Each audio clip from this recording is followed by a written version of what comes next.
Welcome to the Disability Partnership Podcast. This edition features an interview with Josh Barnes, who is the founder of Noah's Place, a family-led project which is in the process of creating an inclusive sensory and play hub with welcoming café and peer support for parents and carers from the Halifax area. Josh's son Noah has complex sensory and developmental needs, and like so many families, they found themselves navigating long NHS waiting lists, confusing systems, and feeling completely alone whilst trying to cope. This is the inspiration behind Noah's Place, and we sent Nicki along to meet Josh and to hear more about the project.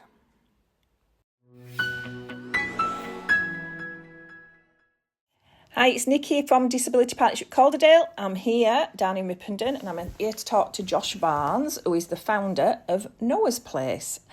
Hello, Josh. Hi, Nicki. Thanks for having me on. No, you're welcome. So, obviously, if you sort of put us in a picture and talk about Noah, what Noah's Place is and your thoughts for the future, what you'd like. Yeah.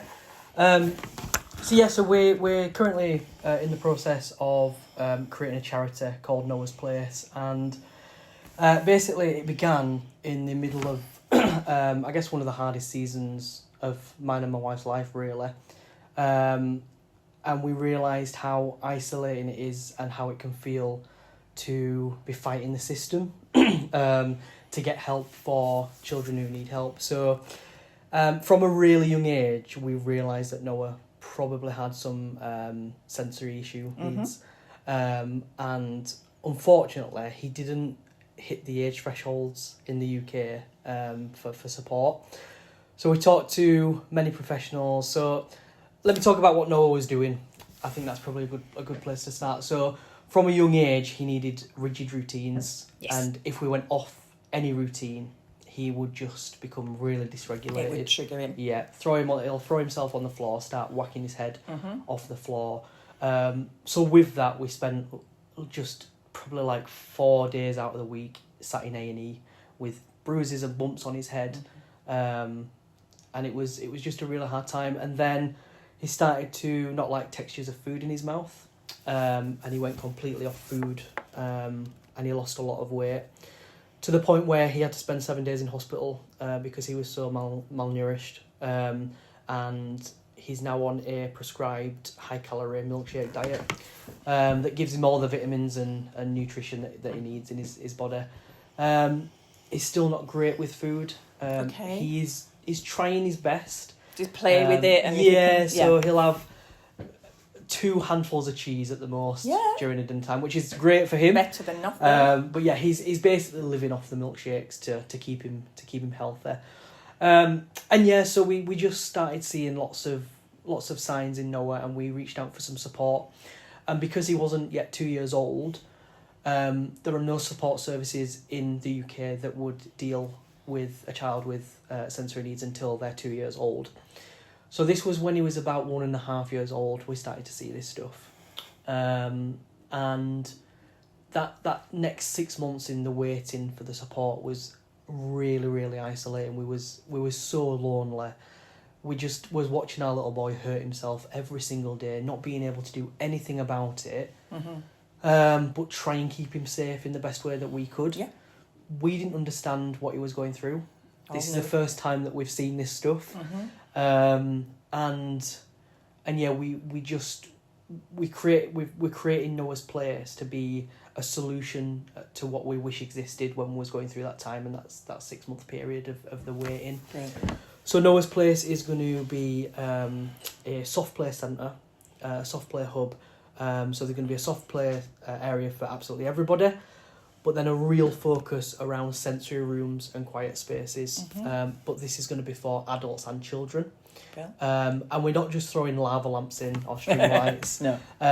We have a doctor on our board, our trustee board, who is going to give us the evidence-based information to fill these sensory rooms with things that are going to help develop adults and children with special educational needs.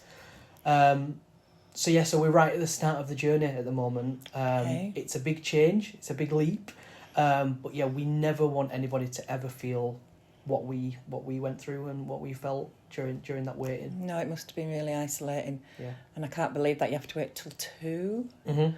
Because, well, I just don't understand that at all. Yep. And then when you reaches 2, then you've still got different people coming into his life to assess him, to look at his needs, and that's scary for him. Yeah, it's when he's 2, he just gets added to waiting lists. So he's not even he gets the support at 2 years old. It's just he's added to the list at that point, which could be months, years. You know, who knows how long the somebody waiting for an autistic diagnosis is waiting. I think 1,000 days plus for an autism diagnosis. Luckily, I think we're 9 months waiting. So we've got another 6 months to go until he's seen clinically for an autism diagnosis. So they've not, up to now, it's still not diagnosed? No, not diagnosed yet. Wow. But because he's 2 now, the systems are moving and we've got support in place. So we have some amazing people around him offering him the support, and us as parents. I think that's what one thing that people forget is, like, it's not just the child struggling. It's a mum and dad. It's a parent and carers. It's draining. It's tiring. And when you don't have the support as parents, it's even more isolating and even more lonely. Yeah. And it takes a massive strain on your relationship as well. Yeah. Because every day you're facing this, and then you're also trying to be a husband, or my wife is trying to be a wife, a mum at the same time, and like it's just frustrating and just so. And you want to know that you're doing the right thing. You want to talk to people with knowledge. You've been there, done that, and it's to not know. It's just Yeah, I grew up in the care system.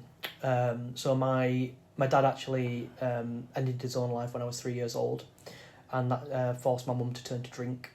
So she was an alcoholic, and we went into my grandparents' care. And growing up in social services care and in the system, you find out quite quickly that those who shout the loudest get heard. Yes. And it should never be that. That is not the standard. No, it's not. But I that's my advice to most people. Yeah. Get on the phone tomorrow again. Get on the phone. They need to know your name. Yeah. They need to know you still need this help. Yeah. And we emailed the MP pretty quickly. But I don't think the average household knows that that's what they should do. And I don't think that is, like I said, the standard that you should be set to. No. If you are struggling, the last thing you want to do is be on the phone every single day, writing emails every single day. Mm-hmm. It's the last thing on your mind. Yeah. And people don't even have the strength to whisper, never mind shout. And we want to be a space where people can just come and know that they are seen, what life is like, that we understand what they're going through. So we're going to have a community cafe as well, where parents and carers can come and just be themselves, just open up. So what area are you looking at? So we're in Halifax. Okay. We're looking to base in Halifax.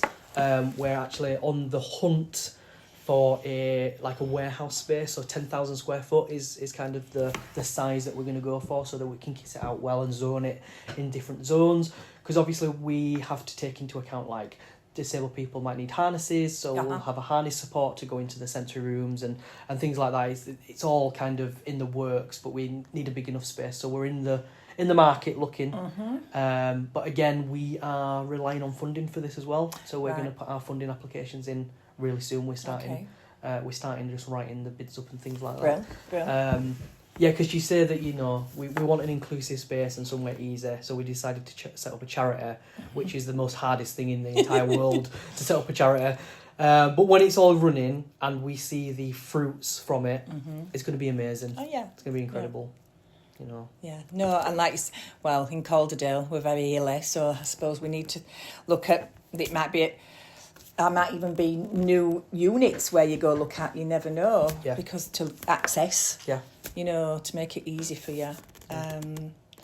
So regarding, you have obviously your website, and we can put all the links on the podcast, and sounds like you've got a lot of input in your trustees. They all bring something different to the table. They do, yeah. Yeah. Have you already got a group of family you sort of talk to? If sounds silly, WhatsApp group or whatever. Yeah, no, that's a really good point. Yeah, because it does, Yeah, it's a really good point. So when we initially first thought about this idea, I would actually say we was about 24 hours off buying a sandwich shop to turn it into a play cafe thing. That night, I woke up so many times during the night with these different dreams of this place, this massive space. And I just woke up I'd say 45 minutes after this dream and write it down. And then I'd wake up another 45 minutes and write it down. Because I was just seeing these visions of this space. So I said to Matea, who's my wife, I said, let's just put it out on Facebook, the idea, and see what happens. We put it in initially 4 groups, I think, community groups. And within 3 days, there was 500 people sign up. Yes. And then I was replying to one email, getting 4 in return of the one email that I'd sent. I was just struggling to keep up with it. And within a month, we was at 1,000 people. And right now, I think we're going on month 3 now. We're nearly at 2,000 people signed up to approve our plans. Yes. So I guess really, the more people we have on board, the stronger this vision becomes. Totally. So they can do that on the website. So they can go to noahsplace.org.uk and just add the name to the list of approving our plans. We are in the process of thinking about setting up a family forum, a family group to talk about our plans and let families be the building blocks of this. Noah's Place isn't just going to be a place that we build. We want families' input. We want the community's input on. So as well as you volunteers, 100%. Yeah. So that's one way of getting it out there. Yeah. Yeah, and the plan is to have a diverse workforce. So having children and adults with SEND working in the area. That's brilliant. Manning the cafe, manning the receptions. Cleaning, whatever that looks like, and to help them get into mainstream work as well. Yeah. Giving them the skills that they need. So you can work alongside our schools in Calderdale, Ravenscliffe, we can, that's really good, and Calderdale Adult Learning, that's a really good way to get into that. Brilliant, because we have lots of contacts there. So how quickly can you see this happening? How, in your head, realistic? When did you start to say, right, this is what I want? When were them dreams? Okay, so in August, so what are we now, November? So August is when it all started. Okay, so it's pretty quick. Quickly building You've done momentum. really well, you've done lots. We can now only move as quick as the Charity Commission allows us to. Yeah. But the momentum is there, and we are just finalising a 3-year plan. Okay. But in the plan, spoilers, we expect the centre to be open within the year 2. Brilliant. The first year we'll be building trust and building connections with families, hearing them out, having lots of listening services to hear what families actually need within the centre and things. And then year 2, opening the doors. And then year 3, we're hoping to have a full programme of events and programmes that parents and carers can come to, and different services working within the hub. That's great, because obviously you mentioned Unique Days and there's lots of other charities, but there's also lots of organisations what have spaces where hopefully that you might give us a few hours for free, where we can say, right, shall we meet in November here, December there? Yep. Any help is help. Exactly. And within the charity community and the charity space, help is help. Yeah, definitely. Yeah. We're looking to work with lots of different charities. Again, if there's any charities listening to this, feel free to reach out. We're always looking for ways to collaborate and look at ways of working together. That's really important to us as a charity. I think so. We're not just being independent. No. We're in this for we all community. need to be. We all need to work together. We all need to change. Yeah. Change the way. We can't fight it by ourselves. No. We can't fight the cause by ourselves. We definitely need people behind us and organisations behind us, and that's real close to my heart. Community is a big part of my life. I love community. I love people, and seeing people thrive. It breaks my heart when you hear of families just being stuck indoors, not knowing what to do, because they just have no support. So let's end that. One section on your website, Josh, is the interactive tool section. And I'm going to look at this myself and my grandson. Yeah. So can you just talk us through it a little bit, because it's brilliant. Yeah, so one thing that we talked about as a board of trustees is how to put ourselves in the systems already. We don't have a building yet, but how can we reach families and help them whilst we're waiting for this building? So one of the things that we talked about is an interactive tool element to our website. So on it, we have different forms for different categories of people. So children, teens and adults, and depending on which one you fall into, you can fill that out. As well, it's not really classified, like if your teen is more like, I don't know, 4 years old in the mind kind of thing, you can always use a children resources. Yes. You know, it's not labelled, you don't have to use which category you fall into. But basically within it, you have different forms that you can fill out. And at the end of it, you can download the form specifically to what you click on the website, and you can give it to your nursery workers, into schools. So this is the information about Noah. Yes, exactly. So they're not having to say what noises does he like, what food does he like. It's all there. Yeah.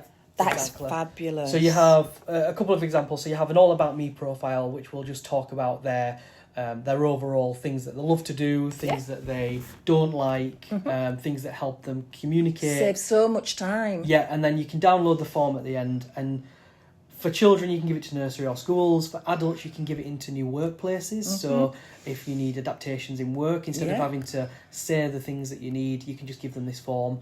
And I think it's a really good communication tool to help families, to help professionals and workforces as well.